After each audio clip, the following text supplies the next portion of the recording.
Pencalonan Bupati dan Wakil Bupati Karangasem pada Pilkada 2024 oleh partai politik dipastikan mengacu hasil pemilu 14 Februari 2024, bukan perolehan kursi yang sebelumnya.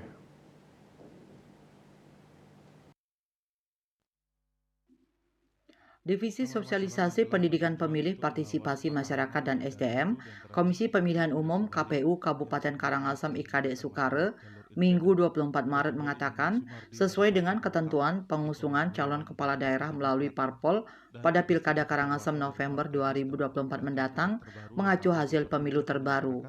Hasil pemilu 14 Februari 2024 lalu yang dipakai bukan perolehan kursi yang sebelumnya. Menurut Soekare, pelantikan DPRD akan dilaksanakan sekitar bulan Agustus mendatang dan pihaknya menunggu informasi lebih lanjut.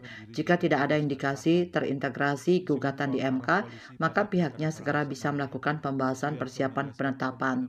Jika melihat komposisi hasil pemilu 14 Februari 2024 lalu, kemungkinan hanya ada dua partai politik di Karangasem, yaitu PDIP dengan perolehan 15 kursi dan Gerindra 9 kursi DPRD Kabupaten yang bisa mengusung calon sendiri tanpa harus menjalin koalisi dengan partai lain.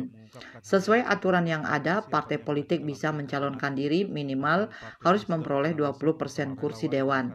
Jika dihitung dari 45 jumlah kursi DPRD Karangasem saat ini, maka parpol harus meraih minimal 9 kursi untuk bisa mencalonkan sendiri calon bupati dan wakil bupatinya pada Pilkada Karangasem 2024 mendatang.